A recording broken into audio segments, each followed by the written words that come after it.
우리는 지금 2월달 맞이해서 우리 교회가 어떠한 목표를 향해서 세워져 가고 있는지를 살펴보고 있습니다. 우리 교회는 신선교봉이라고 표현했죠. 그래서 우리 교회는 이 바른 신학 위에 세워진 장로 교회입니다. 그래서 이러한 교회로서 세워져 가면서 우리 교회의 궁극적인 목표는 선교하는 교회로서 지금 가고 있고요. 이를 위해서 오늘은 세 번째입니다. 이러한 모든 일들을 위해서 교육하는 교회의 교육이 필요하다는 말씀을 드립니다. 그렇다면 우리는 교회에 오면 신앙교육을 받는다고 흔히 얘기합니다. 그리고 교회에서 양육을 받기를 원합니다. 근데 그런 많은 양육 프로그램과 내용 중에 우리는 궁극적으로 무엇을 교육받아야 하는가, 이 부분을 우리가 완전 확인할 필요가 있습니다. 여러분들 교회에서 교육을 받는 때는 두 가지입니다. 첫 번째, 우리가 하나님을 믿는데 대체 하나님에 대하여 무엇을 믿어야 하는가를 여러분들이 배우셔야 돼요. 그리고 그것을 교회에서는 가르쳐야 합니다. 그래서 우리는 대체 내가 믿는 것이 무엇인가, 여러분의 친구나 여러분의 이웃들이 물어본다면 나는 무엇을 믿는가 답변할 수 있어야 됩니다. 여러분은 지금 질문이 그렇게 들어왔을 때 무엇이라고 답할 수 있습니까? 그러면서 더 나아가서 우리가 믿는 것에 대한 뿐만이 아니라 그 믿는 우리의 믿음의 대상이신 하나님께서 그렇다면 그것을 통해서 우리에게 무엇을 오늘도 요구하시는가에 대하여 알아야 우리가 하나님의 뜻대로 살아드릴 수가 있게 되는 거예요. 이게 교회 교육입니다. 그리고 여러분들이 배우는 이유이고 제가 여러분들을 가르치는 목표입니다. 그런데 기독교 교육이 요즘에 많이 힘들다고 얘기합니다. 그럴 때 기독교 교육에 대해서 생각나는 이야기가 바로 이 침팬지 실험 이야기인데요. 이 베르나르 베르베르의 상상력 사전이라고 하는 책에 나오는 이 이야기예요. 어떤 한 기업에서 실험을 했는데요. 한 방을 만들어서 방 중앙에 바나나를 매달아 놓습니다. 그리고 그 방에 침팬지 5마리를 집어넣었어요. 그랬더니 침팬지들이 방에 들어와서 가장 먼저 한 것이 무엇이겠습니까? 저 바나나를 따는 거죠. 그래서 한 마리가 주변의 도구를 사용해서 저렇게 지붕에 매달린 바나나를 따려는 순간 실험자가 현장에서 찬물을 마구 쏟아지게 했습니다. 그래서 침팬지가 놀라서 온몸에 찬물을 뒤집어 쓰고 바나나를 따지 못해요. 그리고 나머지 4마리도 이제는 자신들이 한번 바나나를 따보겠다고 천장에 매달리는데 그때마다 찬물이 천장에서 쏟아져서 바나나는 따지 못하고 온몸이 젖습니다. 결국에는 저 5마리 침팬지가 다 바나나를 따는 것을 포기해요. 근데 이때 실험자가 그 중에 5마리 중에 1마리를 빼고 새로운 침팬지를 1마리를 넣어요. 그랬더니 어떻게 됩니까? 새로 들어온 침팬지는 바로 직전에 있는 방의 상황을 모르니까 가장 본능적으로 저 바나나를 따려고 놀라갑니다. 그런데 이때 방금 전까지 찬물을 온몸에 뒤집어섰던 4마리 침팬지가 뜯어 말립니다. 거기 올라가면 큰일 난다고, 물 맞는다고. 그런데 이 침팬지 새로 들어온 신참은 자기가 바나나 먹는 것을 방해한다고 생각하고 이제 이 4마리와 싸우기 시작합니다. 나는 저 바나나를 먹고 말 거야. 근데 4마리와 1마리가 싸우니 싸움이 되겠습니까? 말리다가 결국은 싸움이 붙어요. 그래서 4마리의 침팬지한테 그 신참 침팬지는 그냥 두들겨 맞아서 자신도 바나나 따먹기를 포기합니다. 그래서 이 침팬지가 생각해요. 이 방에 들어오면은 일단 맞고 시작하나 보다. 근데 문제는 실험자가 다시 1마리씩 그 침팬지를 교대하기 시작해요. 그러면 물에 젖었던 침팬지가 1마리씩 빠져나가고 전혀 상황을 모르는 새로운 침팬지가 들어왔는데 들어올 때마다 이 신참 침팬지들은 저 바나나를 먼저 따으려고 올라가면 그때마다 무조건 이제 두들겨 맞는 거예요. 그래서 그렇게 계속 바뀌면서 모든 침팬지가 이제는 물에 젖었던 침팬지는 다 빠지고 다 들어오자마자 바나나를 따르다가 맞은 침팬지만 남았어요. 그러니까 지금 이게 무슨 상황이냐면 이제 이 침팬지들이 서로 싸우고 굿하는 이 장면은 바나나와는 상관이 없어졌어요. 그냥 이제 이 방에 남은 새로운 침팬지들은 그냥 이 방에 들어오면 의례적으로 새로 들어온 사람을 이렇게 맞이하는구나, 이제 이 판단됩니다. 그래서 지금 이 침팬지들이 하게 된 건 뭐냐면 바나나는 이제 쳐다도 안 봅니다. 여전히 꼭대기에 그대로 매달려 있어요. 대신에 이 침팬지들의 관심은 자신들이 차가운 물을 맞아본 적도 없어요. 바나나를 따려고. 물도 맞아본 적 없고 바나나도 관심이 없습니다. 그저 이들의 관심사는 이제 나 대신 다음에 맞을 새로운 침팬지가 들어오기를 기다리면서 문만 바라보는 거예요. 이게 이 실험이었습니다. 이 실험은 한 기업에서 인간의 집단 행동을 연구하기 위해서 벌였던 실험이거든요. 근데 왜 이런 얘기를 드리겠습니까? 오늘날 교회 교육이 이제 힘들어지고 조금 휘청이다 보니까 어느새 교회라고 하는 곳에 우리가 들어오는 기대치가 달라지는 거예요. 원래 우리가 교회에 와서 가르치고 배우고 바라봐야 할 본질에는 관심 없이 다른 교회 문화와 또 익숙함에 젖어서 다른 것을 우리가 바라보고 있는 것은 아닌가. 그것은 결국에는 우리가 신앙생활을 관습적으로 혹은 종교 생활로서만 해오다 보니까 교회에서 제대로 교육을 가르치거나 배우지 못했고 신앙이 무엇인지에 대해서 학습이 되지 않은 영향이 오늘날 드러난 것으로 보여집니다.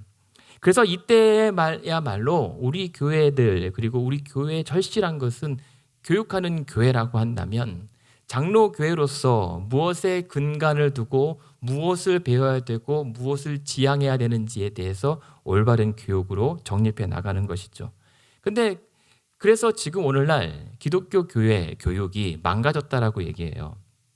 근데 이 교육이 망가진 이유가 무엇일까? 프로그램의 문제일까? 근데 저는 이렇게 봅니다. 시대가 변했다.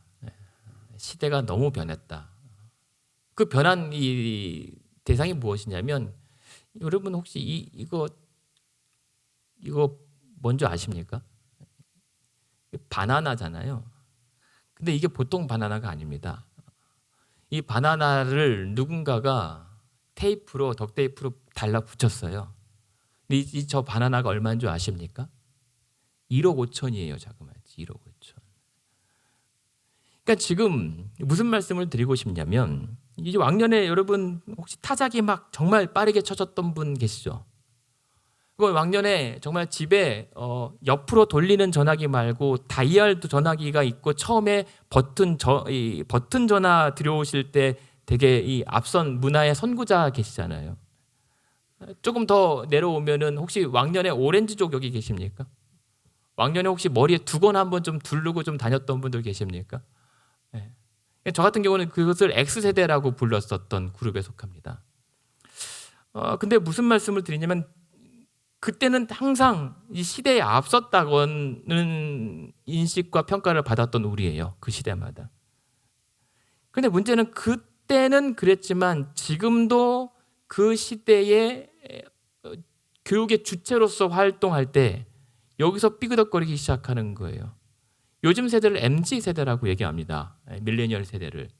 근데 지금 그 차이가 어떤 차이냐면 우리는 미술관에 가면 뭔가 모나리자 정도는 걸려줘야 이게 명품이고 예술이라고 생각하는데 오늘날의 이 세대는요. 저 바나나요.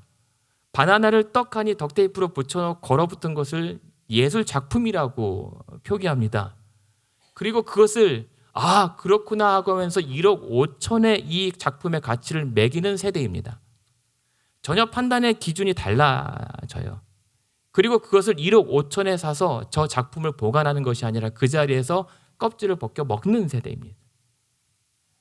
근데 무슨 말씀이냐면 그러한 세대들을 가르치는 교회 교육의 주체가 누구인가? 왕년에 머리에 두건 좀 들렀다고 했던 X세대 정도는 되고 혹은 조금 내가 문화의 선구자라고 자처하는 사람들이 여전히 교회 교육을 주도하고 있기 때문에 한계에 부딪히는 거예요.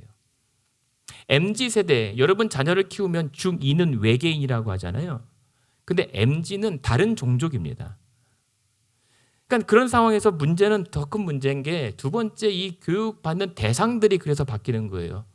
여러분 요즘에 유행하는 말도 아니에요. 그냥 아주 기초적인 단어인데 낄끼빠빠 아시죠? 낄끼빠빠.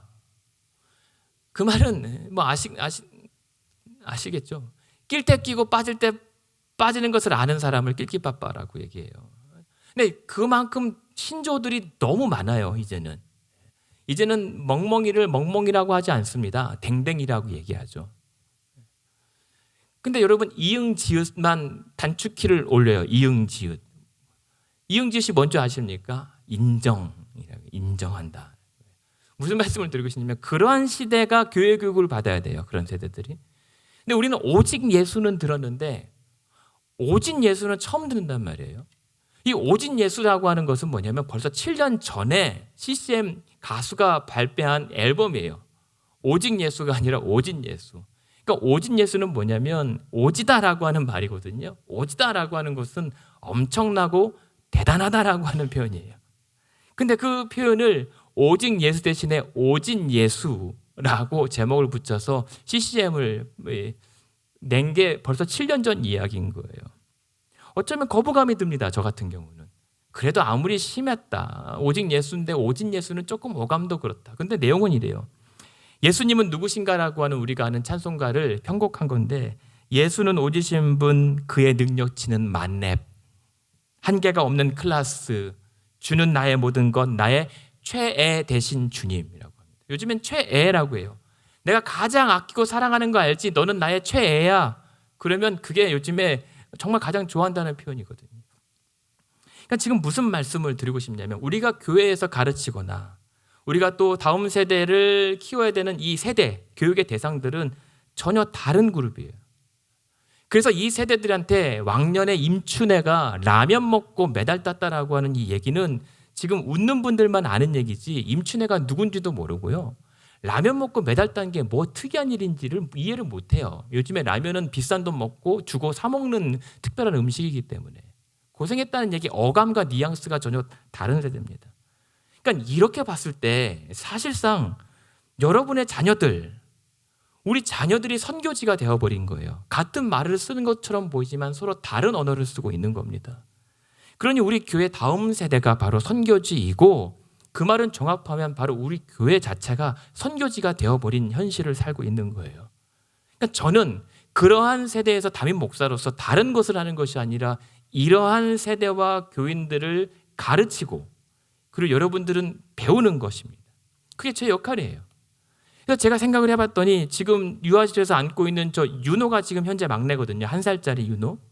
그러니까 저 윤호가 이제 고등학교 올라가면 저의 몫은 다 끝나는 거예요. 쟤만 전도하고 쟤만 잘 선교하면 그게 우리 선교의 사명을 제가 감당하는 그 한계더라고요.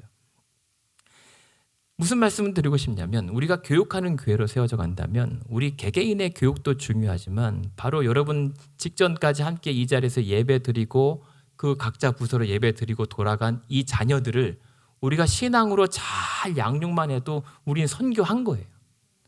근데 그게 말처럼 쉽지가 않다는 겁니다. 근데 우리는 그런 쉽지 않은 것을 자꾸만 뭔가 강대상을 바꾸고 크리스탈로 바꾸고 조명을 좀 반짝반짝하고 뭔가 화려한 어떤 이 시설들, 음향 시설을 갖추면은 아이들이 그냥 알아서 올 거라고, 아니 교인들이 그냥 올 거라고 생각해요. 착각입니다. 많은 교회들이 다 크리스탈로 바꿨는데 이제 다시 나무로 바꾼대요. 이제 다 나무로 바꿨더니 요즘에는 이 힙한 거가 중요하거든요. 이제는 강대상 없는 게 더 힙해서 오히려 사람들을 몰려오려면은 그냥 보면대 하나 갖다 놓는 교회가 더 커지는 시대가 돼버렸어요. 이건 뭐냐면 예측이 불가능해져 버린 거예요. 시설과 음향과 조명만 갖춘다고 해서 교회가 부흥되는 게 이제 안 되는 거예요. 무슨 말씀이냐면 그 시대가 변하고 환경이 변하는데 우리 교회는 우리 교회들의 이 교육 주체들은 그냥 80년대 90년대의 교육 방식으로만 아이들과 다음 세대와 우리 신앙의 양육을 받으려고 하는 것에 고질적인 문제가 있는 겁니다. 그래서 여러분 보시면 교회 조직이 계속 바뀌어요. 구역이었는데 어느 날 순으로 바뀝니다. 근데 순도 조금 약해요. 근데 셀로 바뀝니다. 근데 셀도 너무 약해요. 그래서 목장으로 바뀝니다. 근데 목장도 약해요. 다시 구역으로 갑니다. 계속 겉돌고만 있는 거예요. 그러니까는 근본적인 이 대안보다는 엉뚱한 데서 계속 이 겉핥기식으로만 교육의 방식을 도입하다 보니 왜 안 되는지 한탄만 하게 되는 것. 그러다가 점점 망가져가는 것이 교회 교육인 겁니다. 근데 여러분 생각해 보세요. 세대는 바뀝니다. 언어도 달라집니다. 그리고 어차피 시설들은 안 쓰면 오래 망가지는 거고 아무리 신상품이라도 시간만 지나면 구식이 돼요. 그런 시대에서 우리 교회 교육의 경쟁력을 가질 수 있는 것은 무엇일까요? 변하는 세상 속에서 변하지 않는 것으로 우리가 교육의 경쟁력을 추구할 수가 있는 거죠. 무엇입니까?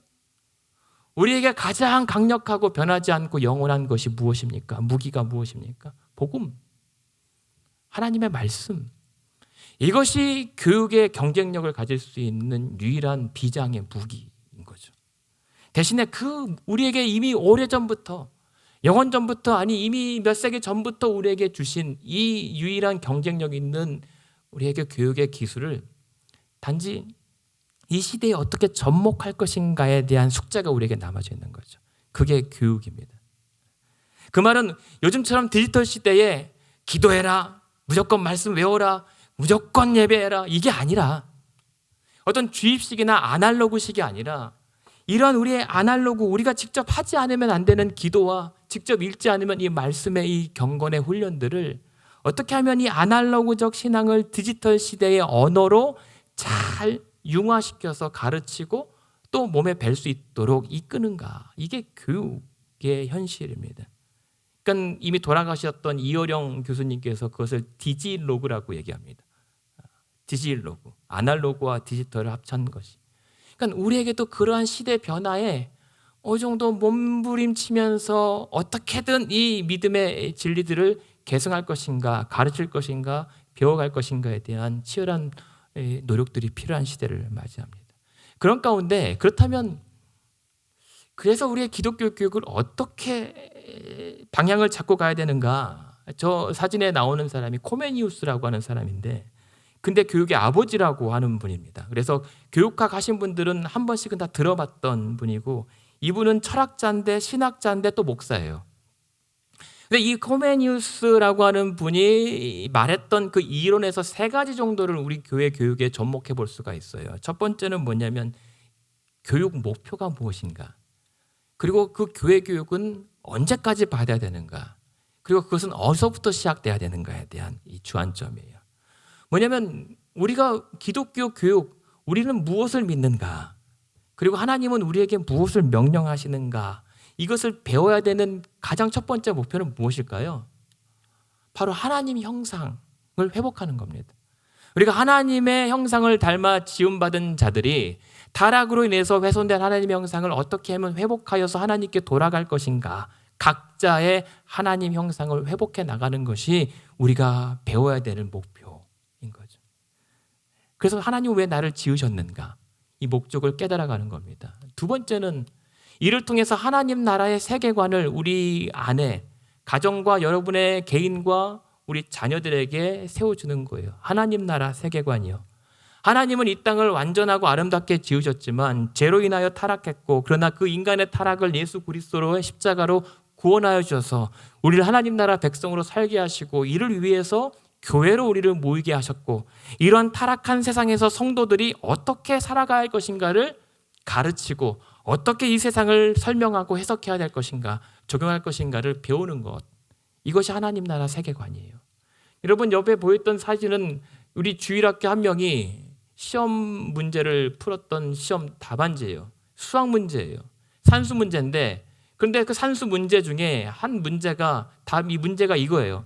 네가 한번 새로운 단어를 워드를 한번 만들어 봐라. 거기에는 어떤 의미가 있겠는가? 근데 이 친구가 순간 이 단어를 워드를 월드로 이해를 해버린 거예요. 갑자기 산수를 풀다가 갑자기 이 사회 문제가 돼버린 거예요. 그래서 이 친구가 고민하다가 답을 이렇게 썼어요. 내가 세상을 만들어 보라고? No, 나는 안 하겠다라고 얘기해요. 그러면서 이유가 뭐냐면 이미 하나님께서 이 세상을 완벽하게 지으셨는데 나는 죄인이다. 근데 나는 죄인이므로 내가 아무리 세상을 새로 만들어봤자 그것은 하나님의 창조 세계만큼 완벽하지 않을 것이다. 그러므로 나는 이 세상을 짓지 않겠다라고 답변을 했단 말이에요. 이런 엄청난 오답이 어디 있습니까? 이건 빵점이죠. 그러나 적어도 우리 교회 교육 안에서만큼은 이만큼 완벽한 답을 낼 새우가 없어요. 이건 너무 완벽한 답입니다. 우리 주일학교 아이의 답변인 거예요. 그러니까 하나님 나라 세계관이라고 하는 것은 여러분들이 이 세상에서 이 혼탁하고 어지러운 세상에서 내가 어떠한 나라를 살고 있는가, 그래서 나는 어떠한 자세로 살아가야 되는가를 분명하게 말씀할 수 있고 설명할 수 있고 선포할 수 있어야 되는 거거든요. 그것이 교회 교육, 우리가 말씀을 배워야 되고 교회에서 신앙 양육을 받아야 되는 이유입니다. 지식 자랑이 아니에요. 오래 다녔다는 것도 아니고 많이 배웠다는 것도 아닙니다. 그것을 통해서 궁극적으로 거룩한 변화, 신앙의 성장과 성도가 거룩한 변화를 통해서 이 땅에 선한 영향력을 어떻게 끼칠 수 있을 것인지가 자연스럽게 드러나는 게 교육의 목표인 거예요. 그래서 이를 위해서는 우리가 그냥 주일학교만 졸업하면 끝나는 게 아니에요. 여러분들 다 꽤 고학력자들이시잖아요. 주일학교 졸업했으면 고학력자인 거예요. 근데 우리는 신앙생활하면서 주일학교 다녔고 그리고 어떤 프로그램을 하나 마쳤으면 다 배울 거 다 배웠다라고 착각합니다. 그것은 큰 위험한 생각입니다. 왜냐하면 우리는 평생 배우는 자들이기 때문에.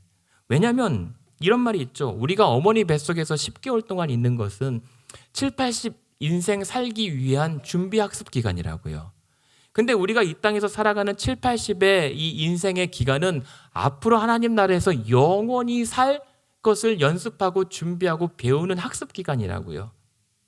그래서 제임스 파울러라고 하는 이 신학자가 있어요. 근데 이분이 신앙을 총 6단계로 나눕니다. 우리의 평생을 기준으로.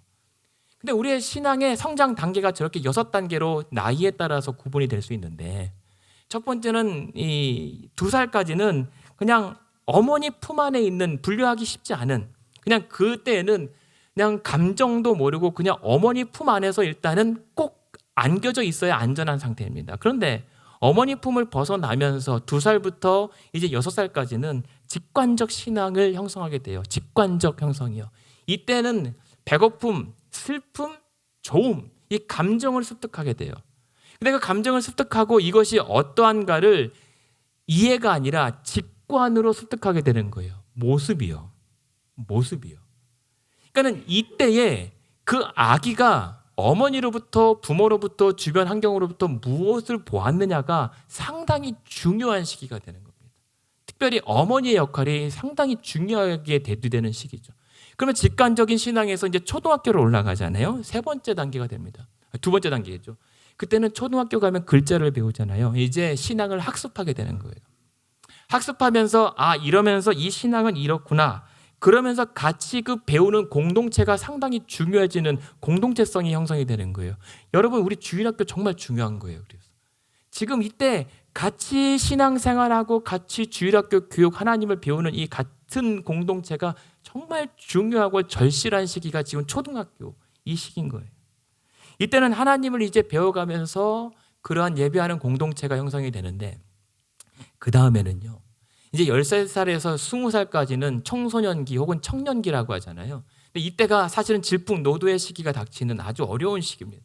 근데 이때가 왜 그럴 수밖에 없냐면, 그동안 내가 배웠던 신앙이 자기 안에서 체계화되는 시기거든요. 혼란이 있습니다. 혼돈이 있어서 누군가 그런 혼돈의 시기를 잘 끌어줄 수 있는 멘토가 중요한 시기입니다. 그래서 목사님들, 그리고 신앙의 선배님들, 함께 예배하는 여러분들이 되게 중요한 시기가 바로 이 중고등부 청소년과 청년기입니다. 근데 이때 자신들이 다양한 경험을 통해서 신앙이 차곡차곡 정립이 되는데, 그래야 4번째 단계로 넘어가요. 개별화. 30대 성년이죠. 성인에서 이제 30대 정도 지나갈 때 그러한 신앙이 이제는 어떻게 되냐면, 내가 그동안 배워왔고 주입이 되었는데 그 배웠던 신앙이 정말 그러한가 고찰하게 됩니다. 성찰하게 되고 철학적 사유를 하게 되면서 그 신앙이 내재화돼요. 내 신앙이 이제는 외부의 평가가 아니라 내 스스로의 평가와 판단이 이제 수반되게 됩니다. 근데 그게 방금 빨간 저 3단계, 4단계가 제일 어려워요. 왜냐하면 그 3단계까지는 그냥 주입하고 하라는 대로 하면 됐거든요. 근데 4번째 단계에서 왜 우리 아들, 아니 우리 딸, 우리 자녀들 어릴 때 교회 열심히 다녔어. 정말 뜨겁게 성경도 외웠어. 찬양도 어찌나 잘하는지. 그런데 그런 자녀들이 20세가 넘어가면서 교회를 떠나는 상황이 일어납니다. 그러면서 하나님을 부정하는 일이 일어납니다. 왜 그랬을까요? 계속 의존적인 신앙 단계에 머물러 있기 때문에 스스로나 자신이 스스로 부딪히는 그런 현실에 답을 못 내기 때문입니다. 회의가 일어나고 혼란이 일어납니다. 그래서 3단계에서 4단계로 넘어가지 않으면, 청년기에서 성인의 신앙으로 성장하지 않으면 교회를 떠나게 되는 거예요. 혹은 안 떠나기 위해서 뭘 합니까? 내 신앙이 경직돼요. 유연성을 잃습니다. 어떤 상황에 극단적으로 대처합니다. 그래서 신앙이 맹목화가 일어나요. 이런 철학적 사유와 내재화가 되지 않으면. 그러나 이러한 과정을 통해서 잘 성장해 나가면 다섯 번째 신앙이 무엇입니까? 그제서야 조금 신앙에 안정이 들어가요. 한 36살부터 60세라고 하니까. 이때는 이제 그 모든 질풍노도의 시기가 지나가요. 믿음이 내 안에서 평안하게 성숙하게 됩니다. 그래서 나와 견해와 입장이 달라도 상대를 이해할 수가 있게 돼요. 그리고 포용하게 됩니다. 내 믿음과 타협하지 않아도 충분히 품을 수가 있습니다.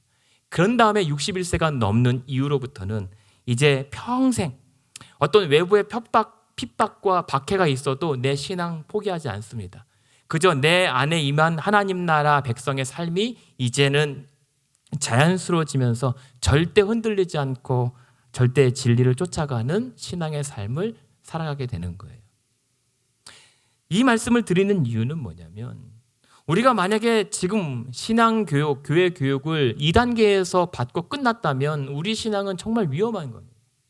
3단계 내가 청년 때 젊었을 때까지만 열심히 배웠다라고 하면 우리 신앙은 지금 경직되고 맹목적일 위험이 더 커요.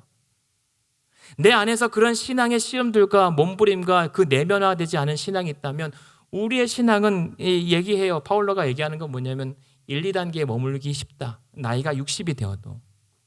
근데 저 사람에 따라 이 신학자에 따르면 우리가 저렇게 1단계에서 6단계까지 신앙이 성장하지 못하게 되는 이유는 그 성장을 방해하는, 하나님 나라 백성으로 자라가게 하는 것을 막는 죄의 영향 때문이라고 얘기합니다.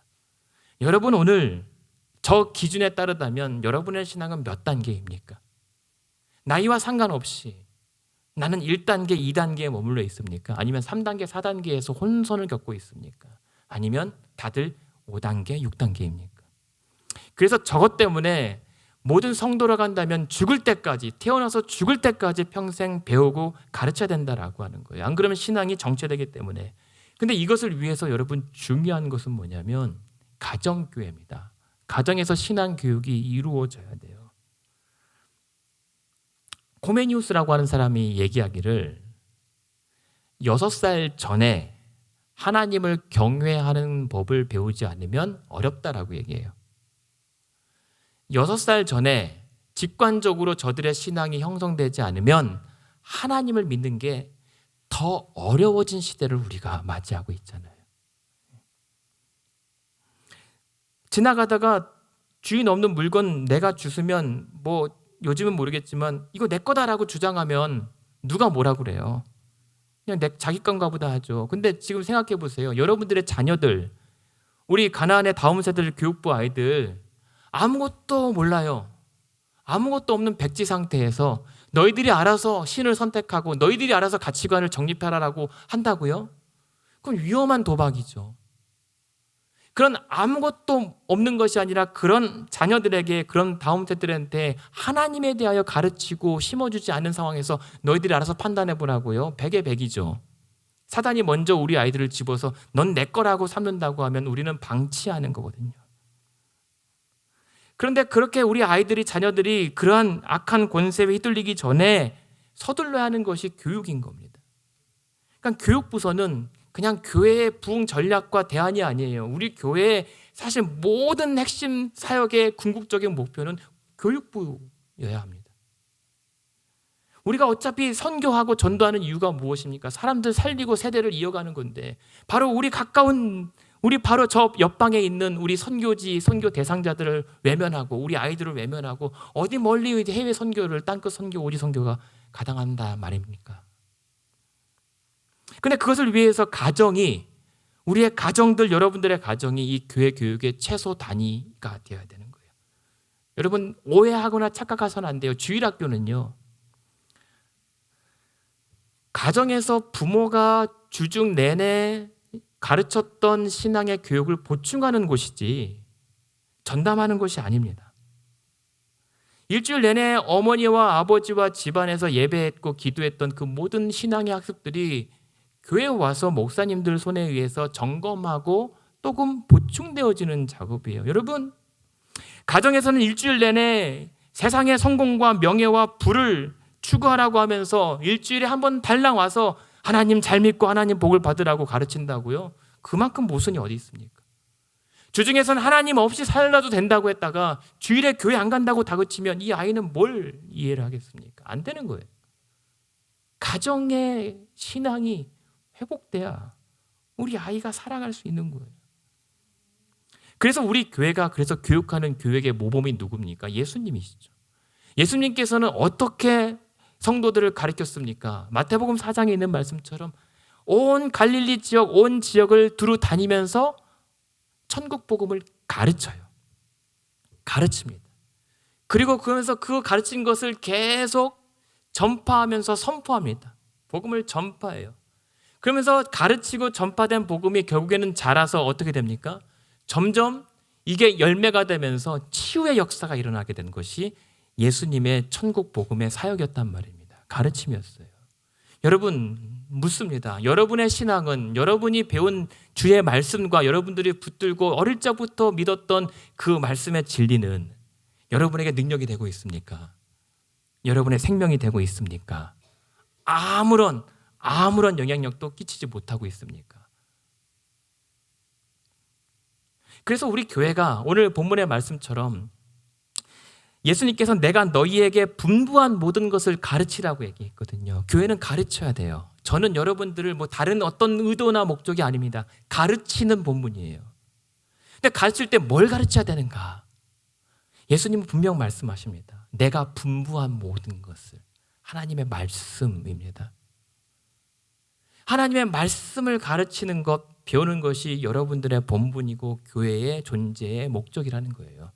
그러면 그 분부한 모든 것에 무엇이 들어갑니까? 성경이죠.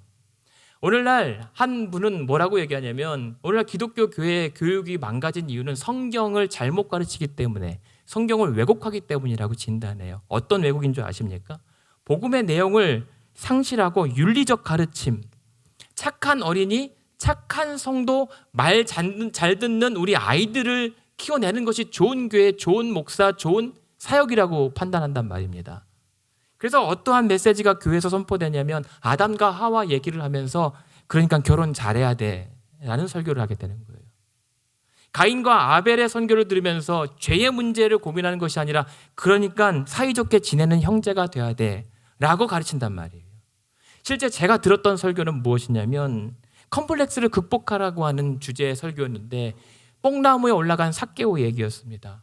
키가 작아도 어떻게든 추진하고 노력해서 컴플렉스를 극복하라라고 하는 것이 결론이었어요.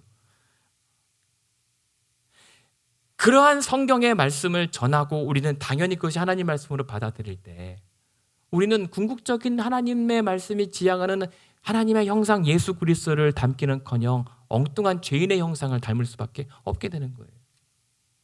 그래서 더더욱 그 성경을 바로 바라볼 수 있는 교리를 우리가는 배워야 되는 거예요. 교리는 무엇입니까?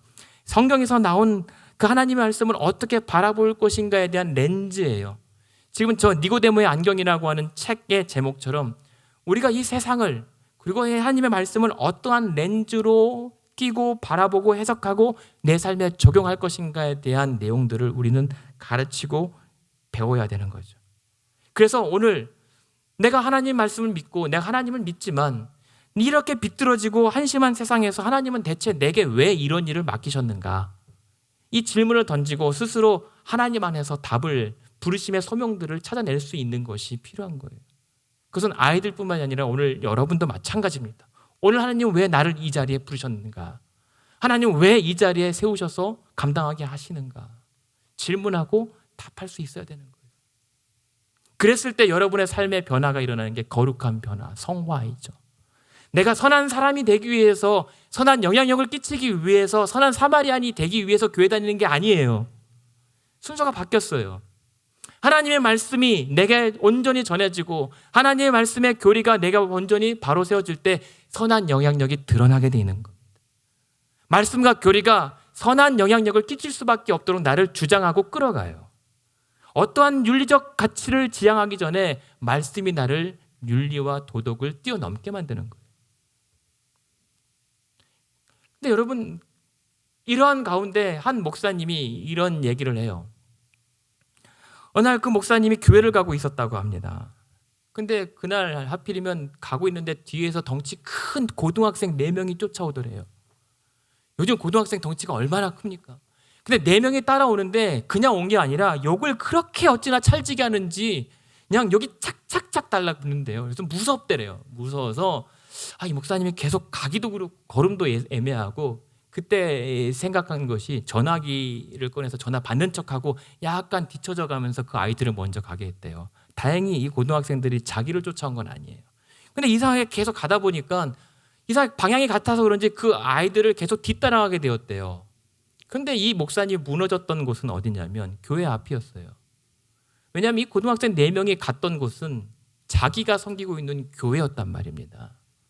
근데 이 목사님이 우리 교회 다니는 아이들이었구나 라고 깨달았는데 거기서 끝난 게 아니에요. 그 자리에서 울고 말았습니다. 왜 울었냐면 이 아이들, 그렇게 그 직전까지 욕을 찰지게 했던 이 아이들이 교회 앞에서 뭐라고 얘기하냐면 야, 여기서부터 교회니까 욕하지 마. 욕하면 안 돼 라고 하는 얘기 듣고 무너졌다는 거예요. 교회 안에서만 착하고 교회 안에서만 예배 잘 드리고 시키는 대로 잘하고 부모한테 너는 참 신앙 참 교회 잘 다니는 아이구나 라고 했지만 밖에서는 전혀 땅판이었던 이 아이들을 누가 키웠는가, 누가 교육했는가, 자괴감 때문에 괴로워서 울었다는 거죠. 어떤 날은 그 목사님이 교회 화장실에서 못 나왔대요. 그 화장실 밖에서 청년들이 그 교회 자매에 대해서 얼마나 민망하게 얘기했던지 그게 민망해서 못 나갔던 적도 있다고 합니다. 근데 여러분, 이게 낯설지 않은 이유는 무엇입니까? 우리가 교회 생활을 그렇게 했단 말입니다. 교회에서만 직분받고 교회에서만 잘하면 밖에서도 다 되는 것으로 우리는 착각했단 말입니다. 우리의 자녀들, 여러분의 자녀들 잘 보십시오. 지금 교회 잘 다닌다고요? 여러분 말 잘 듣는다고요? 믿지 마십시오. 이러한 상황에서 우리가 교육부가 몇 명이 되고 우리 교인 수리 몇 명이 되고 그건 중요하지 않아요. 100명의 욕을 찰지게 하는 고등학생 교육부보다 한 명의 밖에서나 교회에서나 신실한 우리의 자녀 한 명 살리는 것이 더 시급한 일 아니겠습니까? 이를 위해서 우리가 그런 교육하는 교회로서 무엇을 고민해야 되겠습니까? 어떻게 해서든 우리 아이들 살리는 거예요. 그래서 예수님께서 내가 너희에게 분부한 모든 것을 가르치라고 끝나는 것이 아니라 가르친 것을 지키게 하라고 하잖아요. 지키게 하는 거. 어떻게 해요? 강요한다고요? 강압한다고 말 안 듣습니다. 집 나가버립니다. 대신 말씀드렸던 것처럼 가정에서 가정의 믿음과 신앙이 회복되고 가정의 예배가 회복돼야 됩니다. 여러분들 묻습니다. 여러분 자녀들 집에서 얼마만큼 기도해 주십니까? 얼마나 손을 잡고 혹은 잠을 잘 때 머리에 맡에 손을 얹고 축복하면서 하나님 기도하면서 교제하십니까? 여러분 자녀들 멀리 떨어져 있다가 오랜만에 만났을 때 하나님 얘기하십니까? 하나님 이야기에도 민망하지 않습니까? 혹은 하나님의 앞에서 가정들이 오랜만에 만나서 성경 말씀을 피고 예배 드리고 찬송하십니까? 얼마 벌고 얼마나 성공했는가의 판단만 하는 것이 아니라 하나님을 얼마나 찾고 얼마나 하나님께 여러분들의 자녀와 여러분들의 부모와 여러분들의 가정을 위탁합니까? 그래서 중요한 것은 주일학교가 중요한 거죠. 근데 여러분 말씀드렸던 것처럼 주일학교는 보조수단이에요. 여러분들 오늘 주일 예배를 끝나고 집에 돌아가서 자녀들에게 무엇을 예배했는지 무엇을 배웠는지 묻고 확인하셔야 돼요. 사역 잘하고 있는지 목사들 감시하라는 게 아니라 우리 자녀들이 오늘 이 주일에 하나님을 제대로 경험했는지 하나님의 임재가 있었는지 성령의 인도하심으로 말미암아 예수를 나의 구주로 영접하고 있는지 체크하시라는 거예요. 여러분 집에서 여러분들이 자녀들이 신앙에 대해서 물어볼 때 여러분 말씀으로 확인해 주십니까? 답변 주십니까? 그러지 못하는데 내 아이가 자꾸만 교회를 잘 안 다녀요. 기도 안 해요. 신앙생활 잘 안 해요. 예수 안 믿어야 한다고요. 그건 앞뒤가 안 맞는 얘기죠. 그래서 중요한 것은 무엇이냐면 온 세대 신앙이요, 세대를 이어가는 신앙이요. 그래서 온 세대가 할아버지, 아빠, 손주들이 3대, 4대가 모여서 함께 하나님을 높이 찬양할 수 있는 온 세대 신앙이 필요한 거고 절대적으로 중요한 겁니다. 이건 초대교회의 모습이었던 거예요. 근데 그 모습이 여러분 11시 예배 시작할 때 여러분들이 조금 전까지 이 공간에서 같이 예배 드렸던 그 모습이 우리 교회에서 이루어지고 있다는 거예요. 기적과 같은 일입니다. 정말 하고 싶어도 못하는 은혜의 순간인 거예요. 이때 우리 아이들이, 여러분의 자녀들이, 여러분의 신앙의 후배가 신앙을 학습해요. 다 듣고 보고 느낀단 말입니다.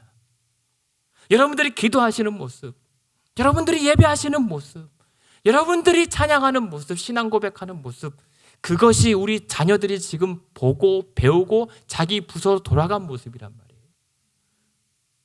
지금 우리는 11시 예배를 통해서, 온 세대 예배를 통해서 우리는 예수님께서 가르쳐 분부한 모든 것을 지키게 하고 있는 거란 말입니다. 이렇게 날로 먹는 교육이 어디 있습니까? 그냥 예배만 같이 드려도 되는 거예요. 어떤 교회는 같이 드리고 싶어도 못 드려요. 공간이, 동선이 너무 안 나오기 때문에.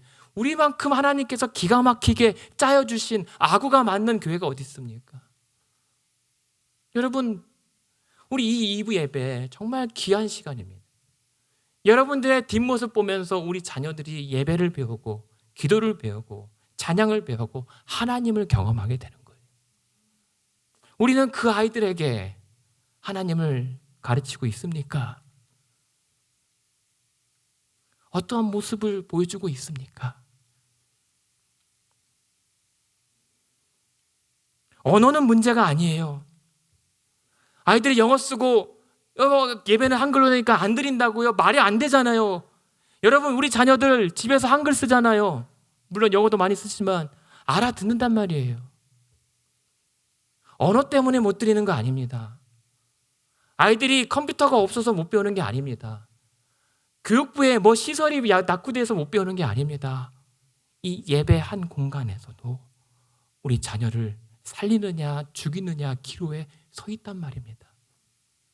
우리는 우리 자녀들을 살리고 있습니까? 죽이고 있습니까? 혹시 여러분의 자녀들이 여기 교회 안 다니신다고요? 그럼 남의 자녀인가요? 죽어도 상관없는 자인가요? 아니죠. 우리가 멀리 오지 아프리카 땅에서 가서는 그냥 헐벗는 굶어 죽는 아이들은 불쌍히 여기면 눈물을 흘리는데 우리 교회, 우리 가까운 이웃, 우리 교회 공간 안에서 그렇게 멀쩡한데 죽어가고 있는 아이들을 보면서 왜 우리는 안타까워하지 않는가? 우리의 교육은 거기서부터 시작돼야 됩니다. 이를 위해서, 그래서 우리는 장로교회라고 한다면 이제 앞으로 장로교회가 대체 어떤 신앙에 근거해서 세워져 가는 교회인지를 이제 교육해 나갈 것입니다. 그러면서 중요한 것이 교리교육인 거예요. 성경에서 하나님의 진리를 체계적으로 정리한 것이 교리입니다. 서대 우리 기독교 교육의 두 가지 목표가 무엇이었죠? 인간이 하나님에 대해서 무엇을 알아야 되는가, 무엇을 믿어야 되는가. 두 번째는 하나님이, 그런 하나님이 우리에게 무엇을 요구하시는가가 답이 저 교리문답에 있단 말이에요. 그냥 교리문답은 과정이 아니라 우리 여러분 신앙의 정리와 정돈과 체계를 마련해 주는 거예요. 그래서 우리 교회는요, 지금 어떻게 지금 세워져 가고 있냐면 지금 5년 전과 5년 후를 다시 한번 비교해 보십시오. 지금 우리 교회는 저 교회 기반에 무엇이 있냐면 베스트라고 얘기합니다. 뭐냐면 저 베스트는 뭐냐면 성경, 그리고 성경에 대한 그 말씀이 무엇이 의미하는지, 성령의 도우심으로 인하여 내 말씀이 내 삶에서 변화를 일으키는, 즉 성경과 교리가 우리의 교회의 기본, 기초가 되는 거예요. 저 위에 무엇이 세워지게 되냐면 우리가 말하는 지금 이 예배가 세워지고 지난주에 살폈던 선교의 사역들이 일어나고 그한테 성도 간의 교제가 일어나는 거예요. 어디예요? 성경과 교리의 그 근간, 기초 위에. 그럴 때 성도의 교제가 일어나고 그 다음에 일어나는 것이 무엇이죠?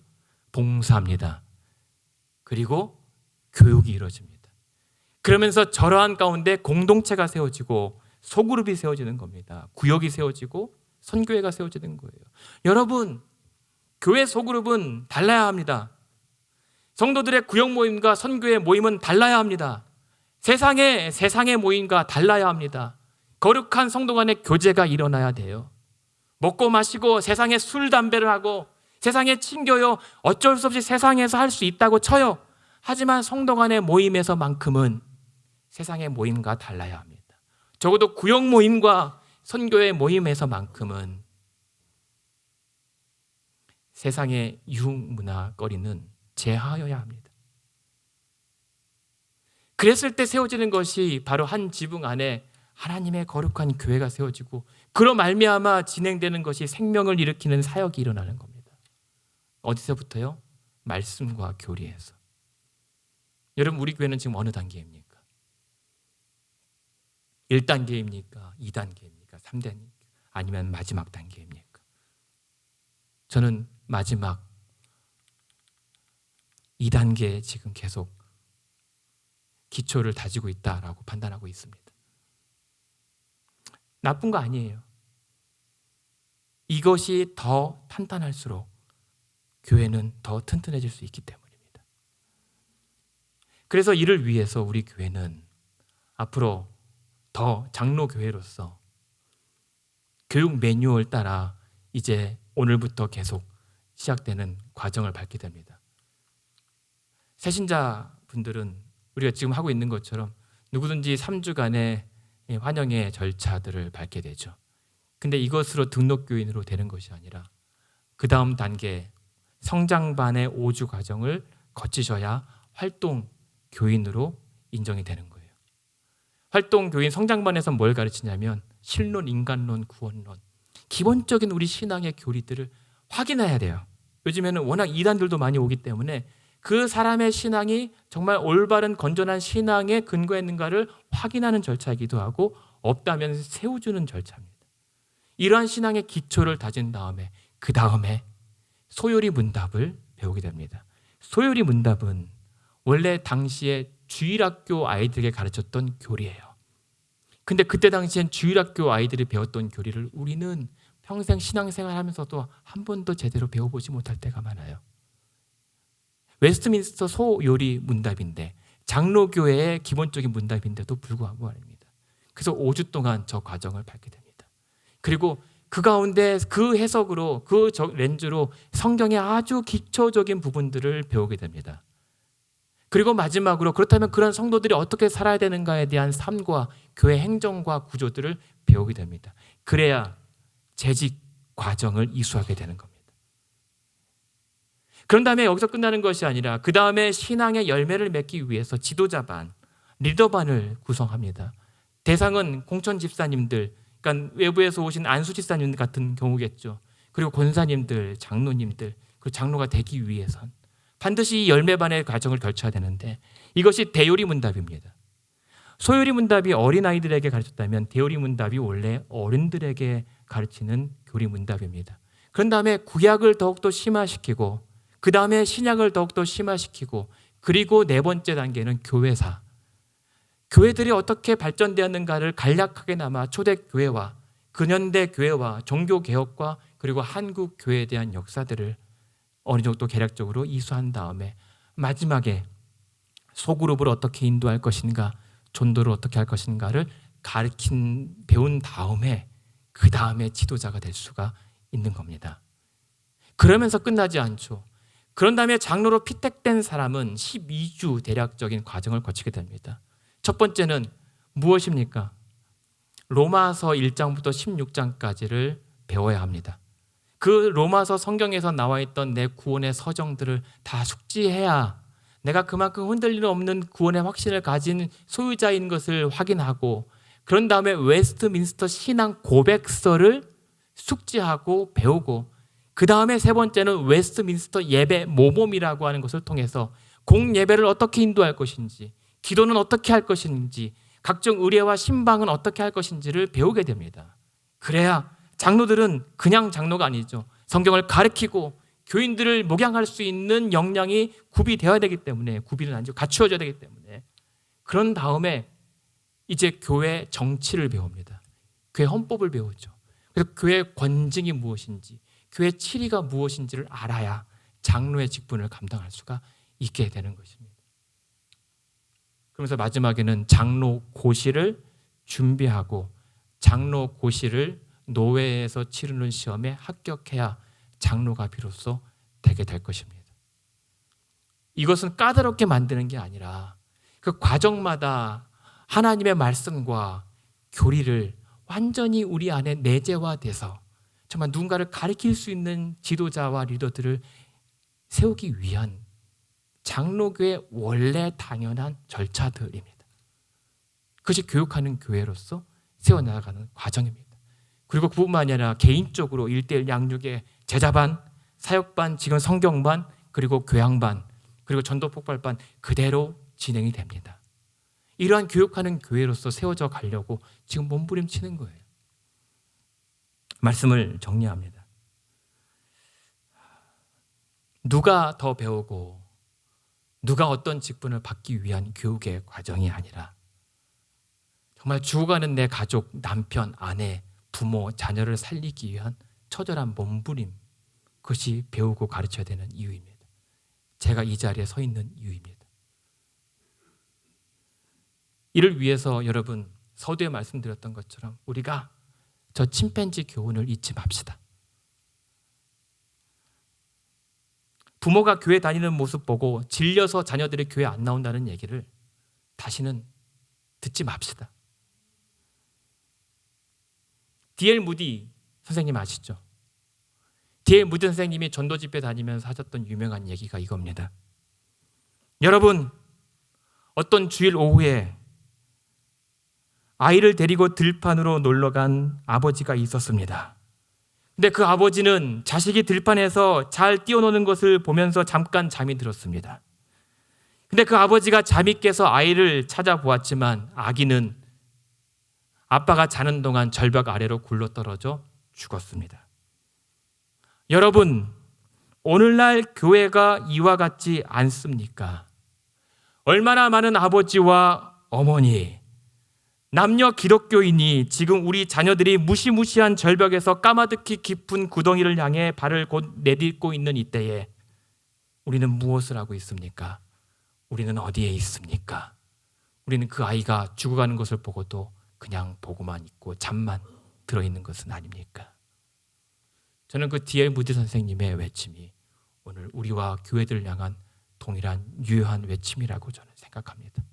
그러므로 여러분, 부디 저 반 하나는 잊어버리고 아예 쳐다도 못 보고 그냥 문만 바라보는 저 침팬지의 교훈을 우리는 다시 잊지 말고 저것 대신에 우리가 의지할 것이 있다면 우리의 교육의 가장 훌륭한 교사가 누구십니까? 바로 성령 하나님이십니다. 우리가 아무리 좋은 것을, 아무리 체계적인 것을 한다 해도 우리가 가장 우리의 훌륭한 멘토이신 성령 하나님을 의지하지 않을 땐 다 소용없습니다. 여러분, 이 자리에 지금 성령님을 의지하고 계십니까?